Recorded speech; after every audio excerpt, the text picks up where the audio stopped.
सर्वधिष्ठान धात्रे नमः। सर्वधिष्ठान धात्रे नमः। ओम जगदाधार सर्वधिष्ठान धात्रे नमः। सर्वधिष्ठान धात्रे नमः। ओम जगदाधार सर्वधिष्ठान धात्रे नमः। सर्वधिष्ठान धात्रे नमः। सच्चिदानंद भगवान की जय। सतगुरुदेव भगवान की जय। सनातन धर्म की जय।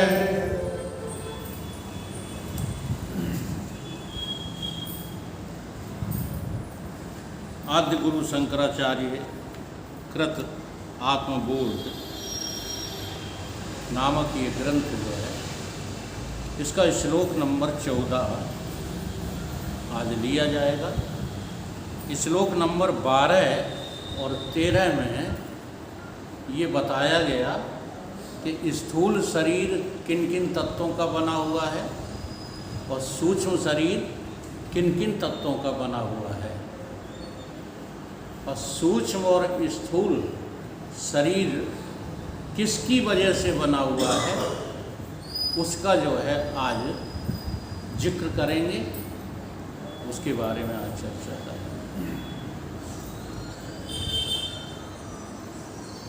अनादि अविद्या निर्वाच्य कारण उपाधिर उच्यते उपाधि त्रय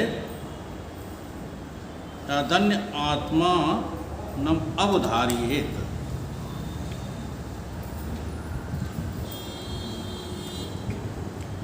ये अविद्या है, कारण शरीर है, ये अनादि है, अनिर्वाच्य है। अविद्या, अविद्या को ही क्या कहते हैं? अनिर्वाच्य और अनादि। ये उत्पन्न नहीं हुई और ये दिखाई भी नहीं देगी आपको। इसके विषय में कोई कुछ कह भी नहीं सकता है। ये है क्या चीज़? जैसे ओझा लोग जो है भूत के बारे में कहते हैं, वो दिखाई नहीं देता परंतु है। यह निश्चित जानो कि आत्मा इन तीनों शरीरों, कौन कौन से? स्थूल, सूक्ष्म और कारण, इन उपाधियों को धारण करता हुआ भी इनसे पृथक है, इनसे अलग है, इनसे इनका कोई संबंध नहीं है। तो आज अपने को समझना है क्या? कारण शरीर क्या है? कारण शरीर, एक शरीर तो सबको दिखाई देता है, दूसरा शरीर है जिस शरीर की जो है वजह से ये स्थूल शरीर दिखाई देता है। अगर सूक्ष्म शरीर ना हो तो स्थूल शरीर के दिखाई देने का कोई प्रश्न ही पैदा नहीं होता, और बिना स्थूल शरीर के जगत के भोग भोगे नहीं जा सकते। इसलिए इन दोनों शरीरों में बड़ी जो है तादात्म्य संबंध स्थापित हो गए। एक दूसरे के बिना रह नहीं सकते। इसलिए ये जो आप भ्रम करते रहते हो ना कि मरने के बाद कहाँ भटकेंगे, क्या होगा, ये सारे भ्रम तो वैसे ही तोड़ दो। हाँ, बिना ज्ञान के ही तोड़ दो, क्योंकि इस शरीर को छोड़कर देर नहीं लगती, तुरंत दूसरे शरीर में पहुंच जाते हैं। क्योंकि ये बिना शरीर के रह ही नहीं सकता। जैसे स्वप्न अवस्था में तुम सब कुछ कार्य करते हो कि नहीं करते हो? हैं? तो कौन से शरीर से करते हो? हैं? मैं ये पूछ रहा हूँ, सपने में आपने दुकान चलाई, सपने में आपने अपने अधिकारियों को सलाम किया जाके, तो कौन से शरीर से किया? हैं? फिर वही बात बोल रहे हो। हम ये नहीं पूछ रहे, हम ये पूछ रहे हैं, एक शरीर है स्थूल, और एक शरीर है सूक्ष्म। सूक्ष्म शरीर जो है वो प्रकट होता है और स्थूल शरीर का निर्माण कर लेता है, तुरंत कर लेता है, देर नहीं लगाता। अब मैं ये पूछ रहा हूँ कि सपने में आपने जो क्रियाकलाप किए वो कौन से शरीर से किए? स्थूल से। तो मोटी बात है ये तो। कोई भी काम आपने स्वप्न में किया तो क्या बिना स्थूल शरीर के किया? बोलो, इससे क्या सिद्ध होता है? आप एक सेकंड को भी स्थूल शरीर छोड़ते नहीं हो। मरने के उपरांत भी शरीर स्थूल नहीं छोड़ते हो, ये वाला छोड़ देते हो, तुरंत दूसरे वाला पकड़ लेते हो। कुछ काल तक तो इसी शरीर की वासना रहेंगी आपके भीतर। जब तक आप गर्भस्थ नहीं हो जाएंगे तब तक इसी शरीर की वासना बनी रहती है। जैसे स्वप्न में ये शरीर तो पड़ा रहता है, लेकिन भोगायतन कौन सा रहता है वहाँ? भोग साधन सूक्ष्म। यही तो रहता है, सूक्ष्म नहीं रहता। फिर बोलने लगेगा भोग साधन तो सूक्ष्म है ना। भोगायतन, भोगायतन स्थूल। भोगायतन स्थूल।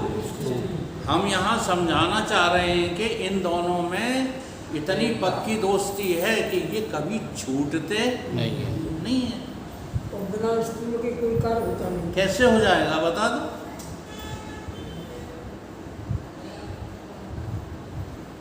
हमसे एक बार प्रश्न किया गया कि स्वप्न सच्चे होते हैं। स्वप्न कैसे होते हैं? उदाहरण क्या दिया गया? उदाहरण दिया गया कि हाँ, दृष्टा ने कहा कि स्वप्ने वानर लंका जारी। तो अब यही बात वहाँ सिद्ध होती है, स्वप्न उतना ही सच्चा है जितना सच्चा जगत। अगर जगत सच्चा है तो स्वप्न भी सच्चा है, और जगत झूठा है तो स्वप्न सच्चा कैसे हो सकता है? बता दो। तो इधर तो जो है चिल्लाते रहते हो जगत में कुछ नहीं है, जगत तो छोड़ के जाना है, जगत तो मिथ्या है, और दूसरी तरफ कहते हैं स्वप्न तो सच्चे होते हैं। फिर सच्चे कैसे हो जाएंगे? तो जैसा स्वप्न तैसा ही देखना, जैसा स्वप्न है तैसा ही जगत है। ये बात आई समझ में? तो इस बात की तो चिंता ही छोड़ दो कि स्थूल शरीर तुम्हारा छूट जाएगा। स्थूल शरीर, सूक्ष्म शरीर और कारण शरीर, ये तीनों शरीर बिना ब्रह्म ज्ञान के नहीं छूटते, कभी नहीं छूटते। कारण क्या है? अविद्या। और अविद्या क्या है? अविद्या है अनादि और अनिर्वाच्य, आज तक पैदा नहीं हुई। अविद्या आज तक उत्पन्न नहीं हुई। बड़े कमाल की बात है, बिना जन्मे हुए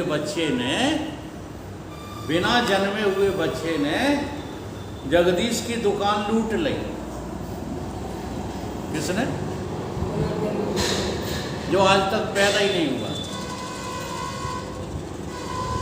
ऐसे ही अविद्या आज तक उत्पन्न नहीं हुई, और बिना उत्पन्न हुए ही क्या किया उसने? जीव का सत्यानाश कर दिया। बड़े कमाल की बात है। जो माया कभी पैदा ही नहीं हुई, उस माया ने जीव को इतनी बुरी तरह भ्रमा दिया है कि अब वो जीव अपने स्वरूप में लौटने का नाम ही नहीं ले रहा, और पैदा हुई नहीं। इसलिए उसका नाम क्या रखा? अनादि। अनादि अविद्या, अनिर्वाच्य। तो सूक्ष्म तो प्रकट हुआ है और स्थूल का निर्माण हुआ है। सूक्ष्म कभी निर्मित नहीं होता।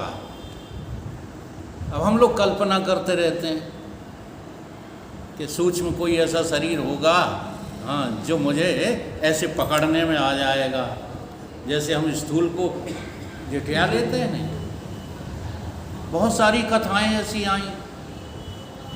रामेश्वरम में जब जो है युद्ध जीतने के बाद भगवान राम खड़े थे तो देवी देवता दर्शन के लिए आए। ठीक, अब उसी समय जो है को आए गए दशरथ। अब लोगों के अंदर ये बड़ा भारी शंका घुस गई कि वे तो मर गए थे, फिर कहाँ से आ गए। जो शरीर मर चुका है वो कभी दोबारा देखने में आता ही नहीं है। तो वहाँ इस बात का क्या अर्थ है, इस कथा को क्या समझाना चाहते हैं? यही समझाना चाहते हैं कि सूक्ष्म प्रकट होता है। जब ये चौपाई आई, ये छंद आया, तब तुमने स्थूल का जो अर्थ लगा लिया, भय प्रकट कृपाला दीन दयाला। प्रकट भय दिखाई नहीं दे। प्रकट कौन होता है? सूक्ष्म। सूक्ष्मता प्रकट है प्रकट कि नहीं? दिखाई दे रहा है सूक्ष्म। पांचों तत्व जो है तन्मात्राओं के रूप में प्रकट हुए, तुमने देखे?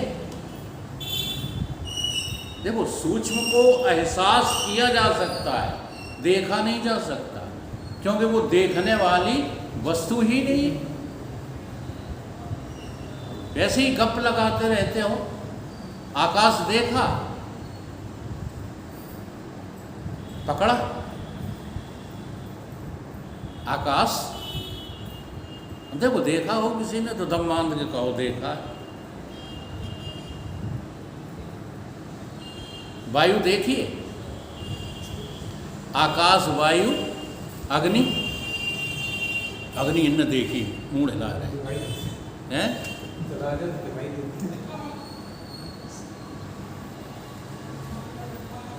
अगर अग्नि के दर्शन तुमको हो जाए भाई साहब, तो संसार से वैराग हो गया,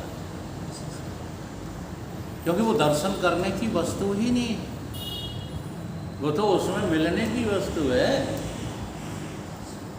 वैसे खूब व्याख्यान देते हो, आकाश आकाश में मिल गया, वायु वायु में मिल गई, अग्नि अग्नि में मिल गई। कहाँ मिल गई? देखा मिलते हुए। तुम तो फूंके आए जो है उससे बहिराग्नि से, उसका नाम है बहिराग्नि। जिसको तुम अग्नि समझ रहे हो वो वास्तविक अग्नि नहीं है। जिसको तुम पीते हो वो वास्तविक जल नहीं है। अगर वास्तविक जल हो ना तो फिर जो है क्या बताएं, नहीं, गुड़ की एक बनती है राव। राव पियो, खूब झिक के पियो गर्मियों में, प्यास बुझ जाएगी। प्यास बुझ जाएगी कि प्यासन के मारे मर जाओगे। है तो जल ही। राव क्या है? जल है कि नहीं?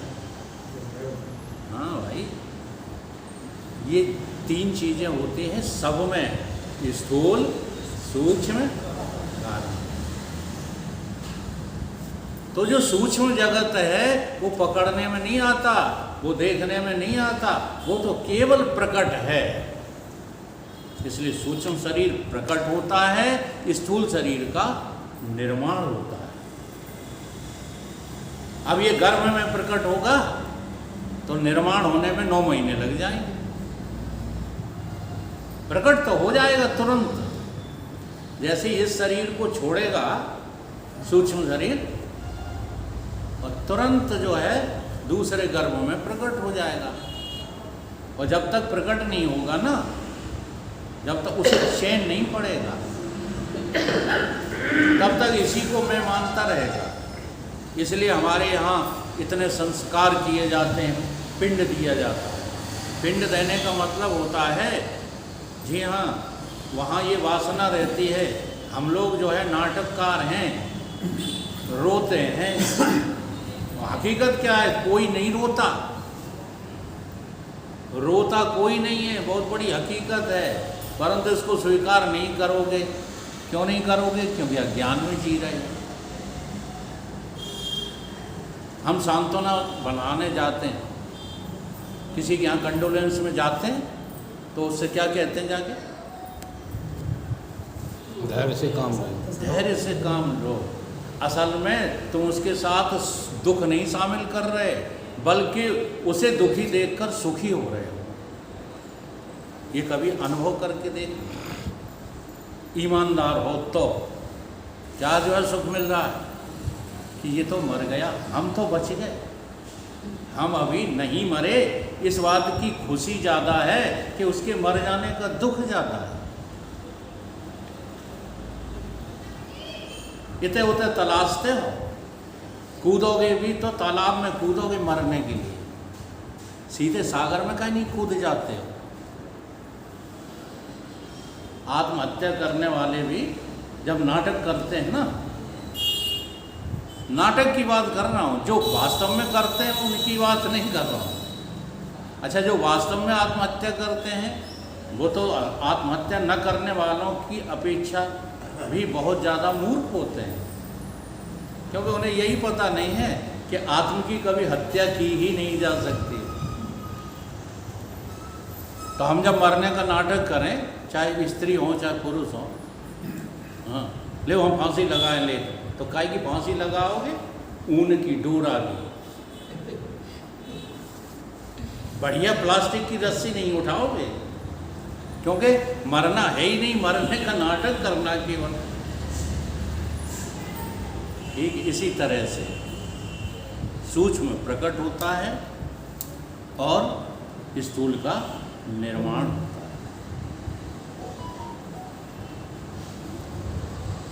इस अविद्या का कभी प्रारंभ ही नहीं हुआ। शरीर का जो है प्रारब्ध हुआ और शरीर प्रारब्ध से मिट जाएगा। शरीर फिर प्रारंभ होता है, ये बार बार बनता बिगड़ता रहता है, और सूक्ष्म न कभी बनता है न कभी बिगड़ता। इसलिए जो है शास्त्र कहते हैं कि तुम कभी मरते नहीं हो, तुम कभी जन्मते नहीं हो। ये आत्मा की ही दृष्टि से नहीं, जीव की दृष्टि से भी बिल्कुल सही बात है। जीव कभी जन्मता नहीं है और जीव कभी मरता नहीं है।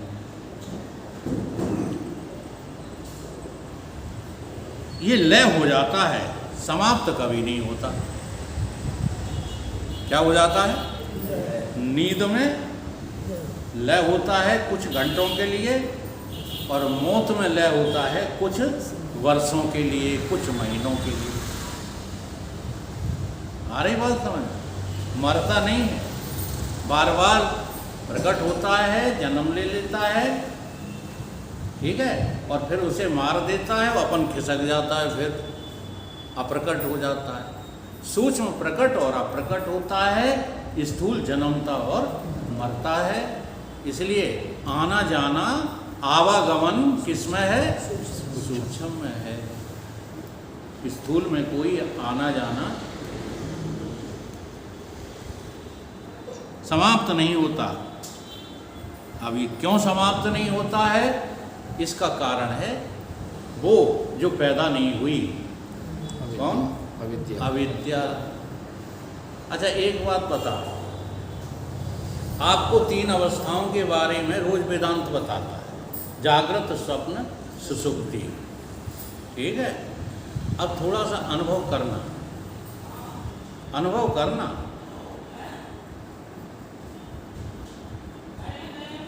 सुषुप्ति कारण शरीर है अथवा नहीं? बोलो।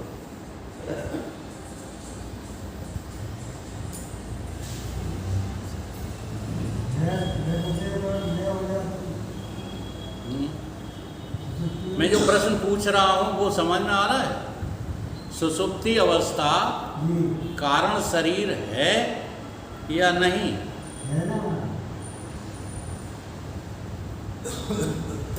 बोलो। उन्होंने तो कहा कि है, और कोई बताओ।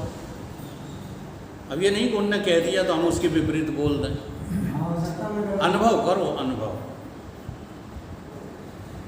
जैसे स्थूल शरीर वास्तव में जो दिखता है वही है कि किसी में दिखता है? बताओ, तुम्हारा स्थूल शरीर जो दिखता है वास्तव में वही है या किसी और तत्व में दिखता है? नहीं, हम तत्वों की बात पूछ रहे हैं। देखो, रामायणी बैठे हो सब लोग और राम जी की चौपाई कंठस्थ है सबको। राम जी ज्ञान करा रहे हैं, ये स्थूल विस्थूल कुछ नहीं है। ये क्या है? चित जल पावक गगन समीरा। इस स्थूल का कारण क्या है? 5 तत्व। तो ये 5 तत्व में दिख रहा है कि है? बोलो, है तो नहीं? ऐसे ही सूक्ष्म शरीर भी आकाश जल पृथ्वी आदि में अपंचीकृत में एहसास होता है कि है। बड़ी आश्चर्यजनक बात है। और यही सीख जाओ तो तुम्हें शरीरों के होने से आस्था खत्म हो जाए। तो कारण शरीर भी नींद का नाम नहीं है। नींद जिसमें रहती है, नींद जहाँ तुमको आराम देती है, उस स्थान का नाम है क्या? अविद्या। कारण शरीर। समझ में आ रही बात कि नहीं आ रही? बहुत गहन विषय है। इसका कारण अविद्या है, वह बनी रहती है। अविद्या अनादि है, अनिर्वाच्य है, बीच में पैदा थोड़ी होती है कि तुम जन्मे, बाहर आए संसार में, शरीर को जो है महसूस किया, तब अविद्या बनी। ऐसा थोड़ी है। अविद्या कब से है? हैं? कब से है अविद्या? तारीख बताओ बेपार। कब होता अनाद है? सदा से है। ये अर्थ है अनादि का। अभी हाल बता गए और हाल ही भूल गए। अविद्या आज तक पैदा ही नहीं हुई। जो आज तक पैदा नहीं हुआ उसका नाम क्या है? अविद्या है। अविद्या झूठी, सच्ची नहीं है। अब अनिर्वाच्य। अनिर्वाच्य का अर्थ क्या है? इसको जो है हम सत नहीं कह सकते। हाँ कहूँ तो है। हैं? हाँ कहूँ तो है, नहीं नहीं करेंगे। हाँ, रटो नहीं, अनुभव करो। इसको हम सत्य नहीं कह सकते। क्यों? सत्य होती तो संसार बना रहता, संसार भी सत्य होता। क्योंकि सत्य से सत्य निकलता है और झूठ से झूठ निकलता है। सत्य से सत्य निकलता है और झूठ से झूठ निकलता है। अब इसको नहीं कह नहीं सकते, है तो नहीं। 3 कालों में अविद्या नहीं है, लेकिन इसको झूठ कह नहीं सकते, क्योंकि झूठ यदि होती तो दिखती क्यों? कार्य रूप से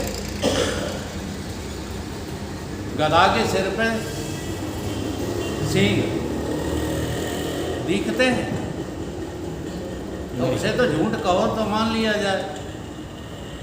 लेकिन संसार तुम्हें दिख रहा है, शरीर तुम्हारे तुम्हें दिख रहे हैं, मन बुद्धि चित्त अहंकार दिख रहे हैं, तो झूठ होती दिखती, कार्य नहीं करती। सत है नहीं, असत है नहीं, और सत असत उभय भी है नहीं। और जो चीज़ है ही नहीं उसे है करके जो है देखना ज्ञान है कि अज्ञान है? बोलो। हैं? घोर अज्ञान। तो इतनी सी बात है, स्वीकार कर लो। नहीं हो रही वही नहीं रही। स्वीकार क्यों नहीं हो रही है? क्योंकि नहीं, क्योंकि हम करना नहीं चाहते, हमको डर लगता है। कई बार मैंने ये जो है दोहा बोले कि नहीं, फिर देखो याद आ जाए तो फिर बोल देता हूँ। जो हो बनी थी गांठ में, बाल बच्चे थे साथ में, और कहीं जा रहे थे तो मिल जाते हैं कोई डाकू, तो उन डाकुओं को देखकर हमारा दिल जैसे दहक जाए है, तैसे ही ये नादान बुद्धि सत्संग से आत्मा से भय खाए। हाँ, का हो वो दुनिया मिट जाएगी तो वो का, अरे दुनिया हो तो मिटे यार। हमें इस बात का ज्ञान नहीं करना है कि आत्मा क्या चीज़ है, इसका ज्ञान नहीं करना है, समझ रहे हो? तुम्हें ज्ञान क्या करना है, ये जगत है नहीं, ये ज्ञान करना है। अब करना कुछ है, लगे काबू में हो, परमात्मा की जेठें भरते रहते हो, भागते रहते हो, यहाँ मिलेगा वहाँ मिलेगा, ये करो वो करो। परमात्मा श्रमहीन को मिलता है। का वो पसंद है ये बात? श्रमहीन को परमात्मा मिलता है। राम कहो तो आराम मिलेगा, और जब आराम मिलेगा तो खाने को पकवान मिलेगा। आज सवेरे ही चर्चा चल रही थी, यानी महाराज जी आने वाले हैं, हर शख्स कहेगा आज तो हमारे घरे नौता है, आज तो हमारे घरे नौता है, आज तो हमारे घरे। और महाराज जी ये भी नहीं कहेंगे कि हमको क्या खाना है। तुम जबरदस्ती उनके शिष्यों से, श्री ज्योतिर्मयानंद जी से पूछोगे अब आज क्या खाएंगे गुरुदेव भगवान, आज क्या तुम बना बना के 50 चीज़ें ले जाओगे, उनके सामने रखोगे, वो इतना सा उसमें आधी रोटी उठा के खाओगे। समझ में आ रही है? और तुम खाने के लिए ज़िंदगी बर्बाद कर रहे हो। गुरुओं से सीखना है तो ऐसे सीखो। तुम खाने के लिए मरे जा रहे हो। जब तुम कभी भी तर्क देते हो, कहते हाँ वकील साहब हो जाए हम, तो जी कहाँ ले जाएं? ये गुरु क्या खा रहे हैं? बता कौन से बादल खा रहे हैं गुरु जी ने? कहाँ हल चलाए हैं? परमात्मा श्रमहीन है। परमात्मा को पाने में कोई श्रम नहीं करना, जगत को मिटाने में श्रम करना। मिटा दे अपनी हस्ती को अगर तू मर्तबा चाहे। साधना जगत को मिटाने की करना है, भगवत को पाने की साधना कोई साधना है ही नहीं। इसलिए कहते हैं ध्यान किसका करोगे। लेकिन कुछ पाखंडी लोग हैं, वो तुम्हें बरगलाते हैं, ध्यान किसका करोगे, हमारे पास आओ, हाँ हम तुमको बताएंगे ईश्वर का नाम क्या है, ध्यान किसका करना है। सब पाखंडी। इस शब्द का अर्थ ये नहीं है कि तुम किसी के जो है चंगल में फंस जाओ, फिर वो बताए तुम्हें उल्टा सीधा, ये चमकते हैं तुम्हारी उसमें आँखों में प्रकाश के लट्टू। हम सब बेवकूफ़ बन चुके हैं एक बार। प्रमोद जी भी उसमें शामिल है। हाँ, ये सब बेवकूफ़ी वाली बातें हैं। उसका अर्थ ये है, उस बात का अर्थ क्या है कि जिसको कभी देखा नहीं जा सकता, बोला नहीं जा सकता, छुआ नहीं जा सकता है, हाँ उसका तुम क्या ध्यान करोगे, किसका ध्यान करोगे। इस शब्द का, इस वाक्य का ये अर्थ है, किसका ध्यान करोगे। तुम जिसका ध्यान करोगे वो तुम्हारे ध्यान में आ जाएगी, वो विषय बन जाएगी, तुम विषयी बन जाओगे। और परमात्मा किसी का भी विषय, आत्मा किसी का भी विषय नहीं है। इसलिए उसे पाने के लिए न कर्म करना है न धर्म करना है। ये लास्ट की बात है वेदांत की। यानी कल आने वाला है टाइम गुरुजी की जो है कार्यक्रम का, तुम कहो वकील साहब कल तो तुम सिखा रहे थे दान देना ही नहीं है। बड़े चालाक हो। वेदांत वाक्यों का प्रयोग कहाँ करोगे? अपने मतलब को सिद्ध करने के लिए करोगे। हम मांगेंगे विजयपाल जी से 11,000 रुपये, जी कहेंगे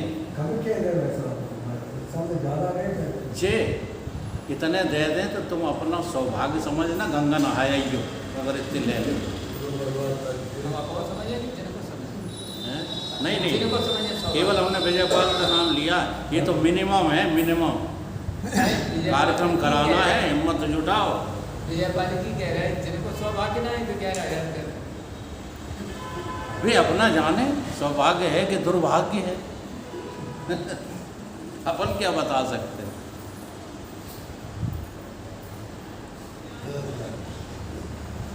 नींद तो सिर्फ जगत का विस्मरण कराती है, आत्मा का विस्मरण नींद नहीं कराती।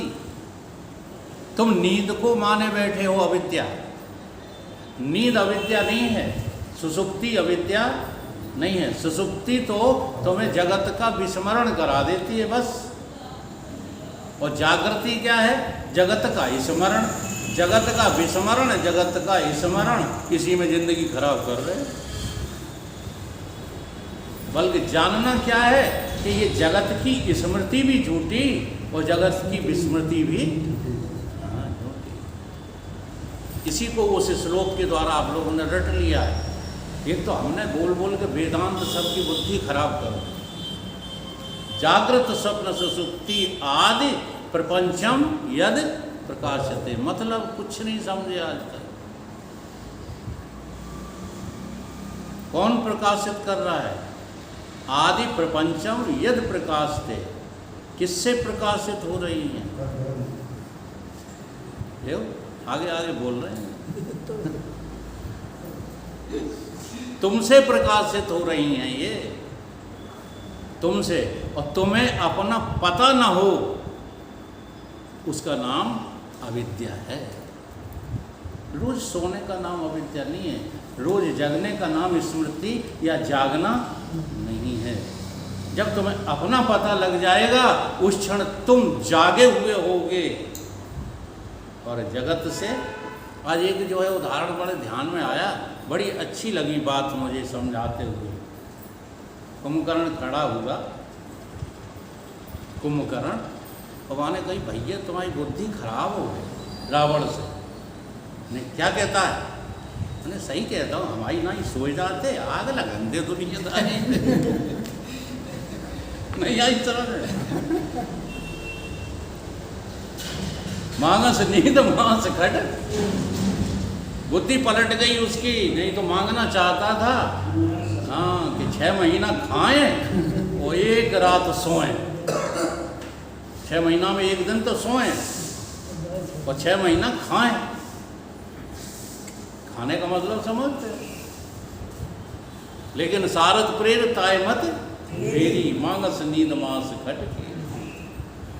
वो रावण को भी उपदेश दे रहा, कह रहा भैया तुम्हारा दिमाग खराब है, हमारी नाई सोए रहे होते तो ये काहे को ये आफत मोल लेते। अर्थ बड़ा गहरा है। जगत की तरफ से सो जाओ, आराम में। तुम जगत में 24 घंटे जगते रहते हो, इसलिए सारी समस्याएं हैं। आप जगत को भूलते हो, आत्मा को नहीं। आत्मा को भुलाने वाली जो चीज है वो तुम्हारी ही गलती है। कहाँ गए राकेश ने प्रश्न किया था? अभी पूछा था ना राकेश, तो क्यों नहीं हटती हैं? क्यों नहीं पता लगता? हाँ, तुम पता लगाना नहीं चाहते हो, इसलिए पता नहीं लगता। बाकी बातें तुम पता कैसे लगा लेते हो? अभी कोई काम दे दिया जाए, पता लगा के आओ, तुमको जो है 10,000 रुपये इनाम देंगे, पता लगा आते हो कि नहीं? अब वो कथाएं हैं, वो इस बात के लिए हैं कि वो चीज़ पता लगाना है जो कोई पता नहीं लगा सकता। और वो है कौन? शांति रूपी सीता। इस भव सागर से पार जाकर के किसे खोजना है? अब तुम भाव सागर में ही पड़े पड़े पड़े पड़े खोज करते रहते हो, तो यहाँ तो वही चीज़ें मिलेंगी आपको। हाँ, मंथन में देखो कितनी चीज़ें निकली, और उन्हीं को खाते पीते रहते, लड़ते झगड़ते रहते।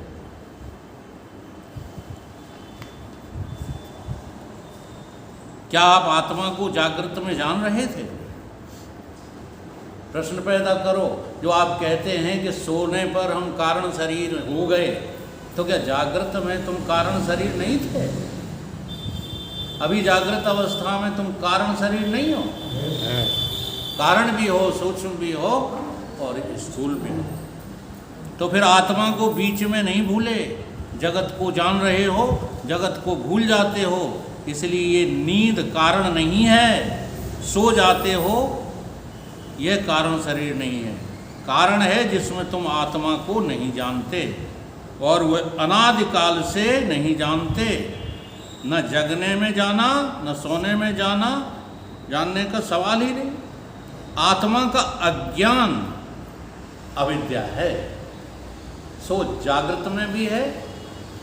अब जरा देखो, थोड़ा सा जो अनुभव करके देखो, आपने स्वप्न देखा और सपने में आप जगे, सपने में आपने स्वप्न देखा और सपने में भी आप सोए, तीनों काम सपने में भये कि नहीं भये? बता, तीनों काम सपने में देखे कि नहीं देखे? सपने में आपने चारपाई पे अपने को लेटे देखा, सोते देखा, नहीं देखा? और उसी सोने में एक नया स्वप्न भी देखा, काय में? सपने में देखा। तो आप निरंतर सो ही तो रहे हो, तो ये जगत भी एक स्वप्न है, यहाँ निरंतर आप सो रहे हो। या निशा सर्वभूतानाम तस्यम जागृति संयमी। यहाँ का जागना क्या है? इस जो है सोते हुए दृश्य को लील जाना, समाप्त कर देना। ये जगत तीन कालों में है नहीं। जिस दिन तुम जान गए उस दिन परमात्मा की प्राप्ति थोड़ी करना है,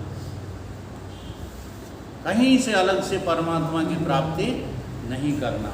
और सच पूछो तो जगत को भी समाप्त करने में मेहनत नहीं करना, केवल समझना। इसी को कहते हैं निवृत्ति की निवृत्ति, प्राप्ति की। जो जगत का ज्ञान था तुम्हें वह भी नहीं रहता, उसको आप निद्रा कहते हो। ज्ञानी लोग जब निद्रा या कारण कहते हैं तो आत्मा के अज्ञान को निद्रा कहते हैं।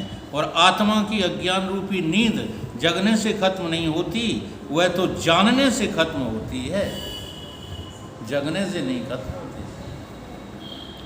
यदि जागने से खत्म होती तो हर जागने वाले की खत्म हो जाती। यदि नींद का ही नाम कारण शरीर होता तो हर जागने वाले का कारण शरीर समाप्त हो गया होता। इसलिए नींद तो गई, लेकिन आत्मा का ज्ञान तो ज्यों का त्यों बना हुआ है। जगने से कारण नहीं जाता, सिर्फ नींद जाती है। नींद में जगत को भूल गए थे, जागे तो जगत फिर से दिखने लग गया। कोई जगने से आत्मा समझ में आ गई क्या? आज सवेरे जगे तो आत्मा समझ में आ गई हैं? कहने तो हम लोग लग जाते हैं, समझाने भी लग जाते हैं। पूछते हैं रात को कहाँ गए थे, तो जी सामने से जवाब मिलता है अपनी आत्मा में गए थे। आत्मा में गए थे तो फिर लौटे काहे को जगत में? क्योंकि आत्मा में जाने के बाद कोई लौटता? भाई भय तो इसी बात का है, डर इसी का लगा है कि आत्मा में गए, हाँ, जगत गया फिर। तो जगत की जेठ इतनी जोर से भर ली हमने, इसे हम छोड़ना नहीं चाहते हैं। इसलिए आत्मा में प्रवेश होने का कोई सवाल ही नहीं है।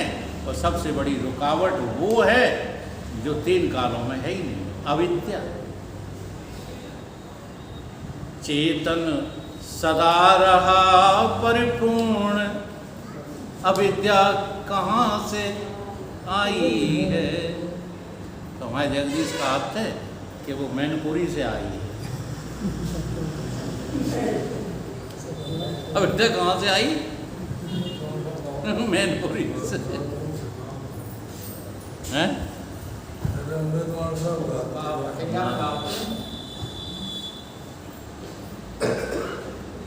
मैं गाया था। हाँ, जगत को भूल गए थे, जागे तो जगत फिर से दिखने लग गया। कोई जगने से आत्मा समझ में आ गई क्या? नहीं, ऐसा नहीं है। इसलिए अनादि काल से अविद्या आपकी दुश्मन बनी खड़ी है। वह अनिर्वचनीय है और वही है कारण रूप उपाधि। अनिर्वचनीय, अनिर्वचनीय का मतलब होता है हाँ, जहाँ बोल तहाँ आखर आवाज। तुम इस वाणी से अविद्या को नहीं पकड़ सकते। जहाँ बोल तहाँ तो फिर अक्षर आ जाएगा, और जहाँ अबोल तहाँ मन न रहावा। और जहाँ वो बोला नहीं जा सकता तो वहाँ बोलने वाला मन, इंद्रियां, वाणी आदि है ही नहीं। जहाँ अबोल तहाँ मन न रहावा। तो बोल अबोल, बोल और अबोल मध्य है जोई। बोल और अबोल के बीच में जस वो है तस लख है ना। एक बार आप अपने को देख लीजिए, एक बार आपके ख्याल में। अब यही गड़बड़ है जब ये कहा जाता है कि आपके ध्यान में ही आप आ जाएं। आत्मन एव आत्मना तुष्टा, ये बात मेरी समझ में ही नहीं आती। कहते रहते हैं, हाँ, कहते कहते थक गए, वाणी रुक गई कहते गए, समझ में आई? क्यों नहीं आई? इसलिए नहीं आई कि जगत की सत्यता मेरे अंतःकरण से जाती ही नहीं। अंतःकरण उसी ने तैयार किया है। किसने? वह डंकनी ने, जो है ही नहीं, जो है ही नहीं। अब जो है नहीं उसको है मान करके चल रहे हो, तो कैसे तुमको परमात्मा का ध्यान आएगा? नहीं आ सकता।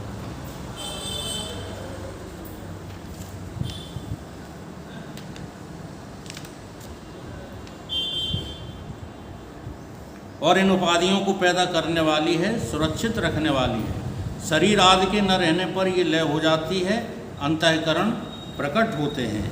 अंतःकरण आदि बिना इस शरीर के कुछ नहीं भोगा जाता। ये बात सब मजहबों में है। इसलिए मुसलमानों का उदाहरण महाराज जी लेते रहते हैं। खुदाबंद करीब आएंगे और दबी हुई रूहों को जगाएंगे और फिर उन रूहों को ले जा करके किसी को जन्नत देंगे, किसी को जहन्नम देंगे। अब हमें ये बता दो, खुदाबंद करीब कोई भी हो, जगाया किसको? किसको जगाया है? तो जिनको जगाया, समझ रहे, वो अभी भी देह बने ही पड़े। भाई रास्ता चाहे कैसा तुम जो टेढ़ा मेढ़ा करके चलो, बात तो वही कह रहे हो। जब तक खुदा को खुदा न जाना तब तक तुम बंदा बनना छोड़ कैसे दोगे? खुदाबंद करीब आएंगे, वो तुम्हें खुदाई थोड़ी दे देंगे। जगा के वहीं ले जाएंगे जहाँ तुम रह रहे थे। यहाँ भी तो आप सुख दुख ही झेल रहे हो, जन्म मृत्यु ही तो झेल रहे हो। तो खुदाबंद करीब ने का नया काम कर दिया।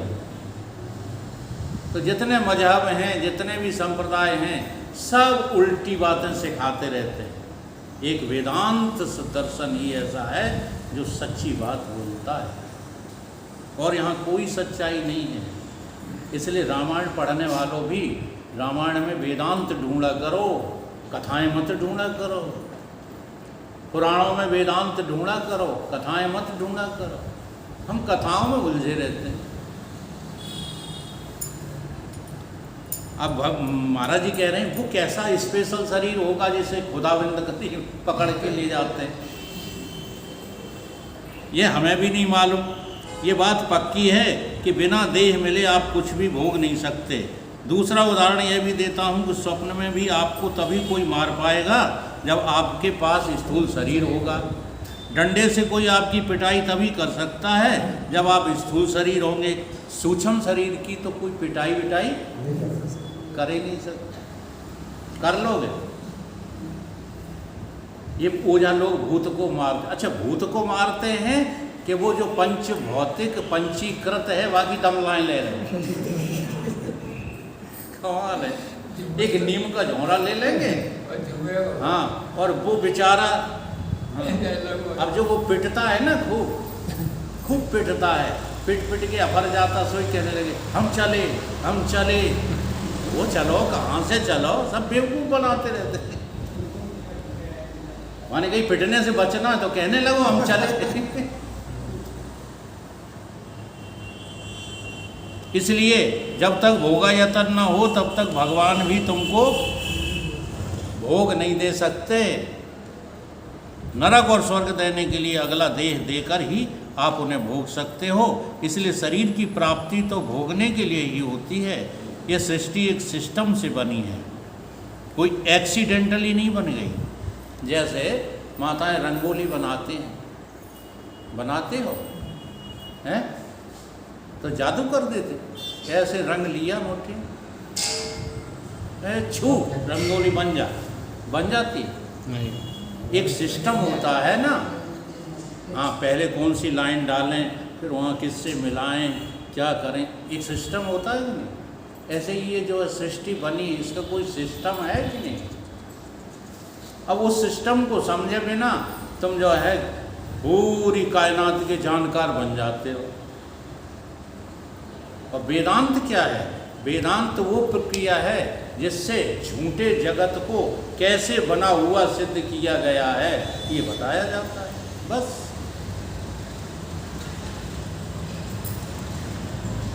नींद में और जगने में फर्क किस में पड़ता है? मन, बुद्धि और ज्ञानेंद्रियों में फर्क पड़ता है। अभी उस दिन जो है विदुर जी पूछ रहे थे और ये बता नहीं पा रहे थे। हम इतना सिखा के मर जाते हैं। मर जाते गलत बात है कहना, मतलब मर नहीं जाते हैं, अतियाय जात है ना। फिर भी ये उन बातों का जवाब नहीं दे पाते हैं। फिर वे कहा जन वकील साहब तुमने क्या सिखाया इनको? हमने कहा हम जरा कमज़ोर ट्यूटर है तो कोई झंडा रखा करो अपने पास। ये और कहा तो वादन वो क्या पूछ रहे थे, जब तुम स्वप्न में जाते हो तो क्या क्या छोड़ जाते हो? ये मैंने हजारों बार बताया। जब स्वप्न में जाते हो तो क्या क्या छोड़ जाते हो? बोलो। अबे वो नहीं बताए पा रहे। अब तो विदुर जी नहीं महाराज, अब तो बताए दे हो। अगर गलत भी बता दोगे तो हम डंडा नहीं मारेंगे। देह छूट जाती है, इंद्रियां छूट जाती हैं और मन बुद्धि रह जाता है। ठीक है। अच्छा, अब जब स्वप्न छोड़ते हो,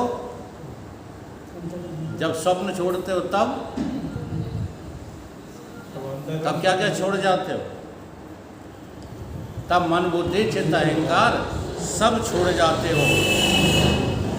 क्या चीज़ लेके जाते हो?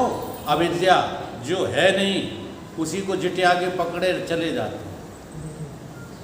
अब इस अविद्या को केवल विद्या ही छुड़ा सकती है। विद्या पर अविद्या दो ही तह कर वेद सुनतम सोए। ये सब अविद्या का खेल है, अपरा का खेल है।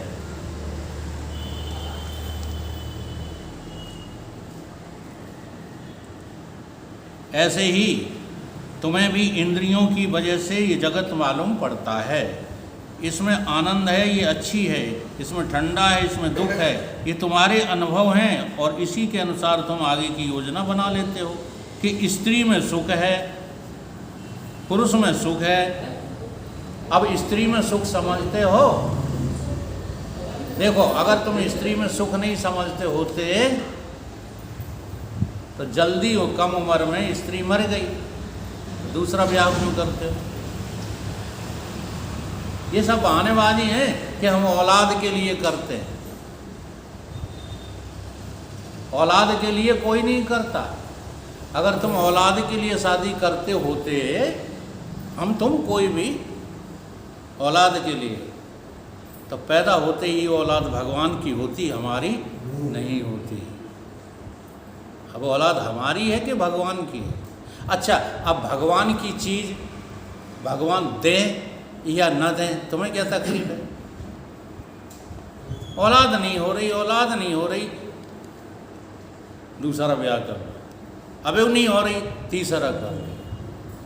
तौलो तौलो करते ही चले गए। अच्छा, राजा दशरथ ने औलाद के लिए ब्याह करे थे। तुम्हें सब कथा न गई कथा सुनाते रहते। बोलो, भगवान के लिए किए थे ब्याह कि औलाद के लिए? ये काऊ की समझ में आती है? सबकी यही समझ में आती है कि औलाद के लिए परेशान थे राजा दशरथ। जब 3 शादी हो गई तो 3 के पार भी औलाद नहीं मिली। अब देखो कैसे उनने उल्टे काम करे कि नहीं? सबसे बाद में कौन सी से करी शादी? जो कछु दे ही नहीं सकता से शादी करी। जो सब कुछ दे सकती है उसे भूल गए, कौशल्या। हाँ, फिर कुछ ठीक है तो सुमित्रा। ये तो बहुत निकृष्ट है। अब किस दृष्टि से कहा है? माँ की दृष्टि से नहीं कहा, पत्नी की दृष्टि से नहीं कहा, कर्म, उपासना और ज्ञान की दृष्टि से ये बात होती है। ज्ञान से ही भगवान प्रकट होते हैं, बिना ज्ञान के तो ये जीव प्रकट होता है, भगवान नहीं प्रकट। दूसरी स्त्री और बढ़ा लेते, और यदि कड़ा अनुभव हो गया हो तो बदल लेते हो, बार बार बदलते हो। यदि और अधिक कड़वा अनुभव हुआ हो तो आगे के लिए कान पकड़ लेते हो कि अब कभी ब्याह करेंगे ही। ये सब अनुभव बुद्धि करती है। जब सब तरह से बुद्धि हार मान लेती है तब आत्मा को बताना पड़ता है कि तुम कौन हो। तुम उनके बिना रह नहीं सकते, तुम इसमें शरीर में हो, इसलिए रोटी चाहिए। अब तुम्हें भ्रम पैदा हो गया कि रोटी नहीं होगी तो हम सुखी कैसे रहेंगे। अब कल ही जो है विदुर जी कह रहे थे कि वकील साहब अब ये इससे पिंड छूट जाए तो ये खाने पीने के रट्टे मिट जाए। खाए के रट्टे? जी हाँ, आत्मज्ञानी को खाना पीना भी रट्टा दिखाई देने लगता है, उसे कहते हैं आत्मज्ञान। जब तक ऐसा नहीं लग रहा तब तक तो तुम देह पकड़े बैठे हो, और देह की आसक्ति कभी भी भक्ति तक नहीं होने देती। ज्ञान तो बहुत दूर की चीज। इसलिए कुछ लोग मरने के बाद भी, देखो कितनी गहरी वासना है, पीपल के पेड़ के नीचे खाने पीने की व्यवस्थाएं करते हैं। हमसे भी पंडित ने बनवाया, क्या चावल, कढ़ी, हाँ भात। अब कहीं आएंगी अम्मा खाएंगी। हमने यार छोड़ो, क्या तुम परेशान कर रहे हो। जिंदगी भर कढ़ी बनाए के नहीं खवाई हमने, कब धोखे में। अब तो हमसे कढ़ा बनवा रहे, हमसे नहीं बन रहे। वही ने बनाई, वही ने खवाई। महाराज जी कह रहे हैं कुछ लोग बोतलें ले जाते हैं कि हमारे बाप पीते थे, पीपल के नीचे टांग देते हैं। अब वे तो पीने आएंगे नहीं, शराबी कहीं से चले आएंगे। हाँ, शराबी ढूंढा करते हैं पीपल के नीचे। इंतजाम तुम पूरा करते हो, लेकिन वह कैसे पाएगा? अभिप्राय यह है कि सूक्ष्म शरीर बाहर के अनुभव ही जमा करता रहता है, इसलिए जीता है शरीर से, सुखी होता है शरीर से। यदि अशरीरी हो जाओ तो शरीर का त्याग, मन का भी त्याग, फिर दुख कैसा? अगर तुम जो है जीते जी शरीर को और मन को देख लो, समझ लो कि ये है ही नहीं, ये तो केवल बनावटी भूत हैं, तो बताओ दुख और मरना रहेगा। भोगने का साधन सूक्ष्म और भोगने की जगह स्थूल। स्थूल जगह बैठकर सूक्ष्म के द्वारा भोगता है। यदि स्थूल और सूक्ष्म न हो तो नहीं भोगेगा। लेकिन अज्ञान रहने से भोगने के लिए फिर सोचेगा, अभी नहीं भोगेंगे तो जग में फिर दोबारा आके भोगेंगे, आज नहीं तो कल भोगेंगे, फिर बड़े बनेंगे, फिर धनी बनेंगे। आत्मा का अज्ञानी योजनाएं बनाता ही रहता है। तो जिसकी जगत की योजनाएं बनती रहती हैं वो कभी अपने को भूल के भी आत्मा न समझे, वो आत्मा है ही नहीं। अभी भारत तो आजमा लिया, हाँ, भोग भोग के। इंडिया तो आजमा लिया, अब कहाँ जाएंगे? अमेरिका जाएंगे। मन नहीं भरा, अरबों खरबों ने जो संपत्ति भारत में जोड़ ली, अब तैयारी कर रहे हैं कहाँ की? आजकल मैं देख रहा हूँ नई नई उम्र के सब लड़के, सबके जो बाहर काम कर रहे हैं, जिनके पास करोड़ों की संपत्ति आ गई है, मैं सुनता हूँ उनके लड़के कहाँ गए? अमेरिका, ऑस्ट्रेलिया, कोई कहीं कोई कहीं। अब इंडिया में कोई काम ही नहीं रहा है ना? क्यों? क्योंकि देश के लिए करते ही नहीं। अब थोड़ा भगवान से हट के हम और थोड़ा सा बता दें, भगवान के लिए नहीं कर पाओ तो देश के लिए करो। चलो देश के लिए नहीं कर पाओ, देश के लिए तो प्रांत के लिए करो। प्रांत के लिए नहीं कर पाओ तो अपने भिंड जिला के लिए कछु करके दिखाए दो। और भिंड जिला के नहीं लिए कर पाओ तो अपने मोहल्ला के लिए कछु करके दिखाए दे। तो कई वकील साहब करके दिखाए दें, तुम हमें पार्षद बनवाए दें। अब ये पार्षद बनना, ये मोहल्ले की भला चाहते हो कि तुम अपने लिए कुछ करना चाहते हो? बड़ी विचित्र बात है। तुम कहीं से भी साधना शुरू करो, हाँ, गैरों की खातिर जीते हैं, गैरों की खातिर मरते। कहना मत सीख लो।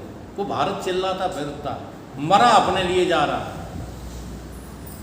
उस दिन उसने इतनी बदतमीजी दी, भाषण बोल आया वहाँ, बोल के भाग आया, साइकिल उठाई और रफू चक्कर। ये सामाजिक काम है। इस तरह से तुम जो है ब्रह्मज्ञानी बनना चाहते हो, गंदी बात है। अपने लिए जीते हो, अपने लिए मरते हो, अपने लिए करने में लगे पड़े हो, बातें करते हो गैरों की खातिर की। ऐसा नहीं है साधना, इसको थोड़ी कहते हैं। ईमानदारी से के साथ जो है, हाँ, तुम किसी के लिए भी कुछ करोगे वो भगवान को ही जाएगा। करके तो देख। अब हमें ये ध्यान रखना, अपनापन नहीं होना चाहिए। राष्ट्र के लिए भी करो तो ये सोच के करो भगवान का है राष्ट्र, राष्ट्र हमारी बापौती नहीं है। तब तो तुम गैरों की खातिर कर रहे हो, तो नहीं, ये गैरों की खातिर करना नहीं है। प्रवचन करते हो और जो अहंकार करते हो कि हम अच्छा बोल लेते हैं, उनकी खातिर कर रहे हो प्रवचन, अपने लिए कर रहे हो। कभी मुंह से भूल कर भी मत कहो कि हम अच्छा बोलते हैं। ये वाणी चाहने कब बंद हो जाए यार, इसका क्या भरोसा है? हो गया टाइम।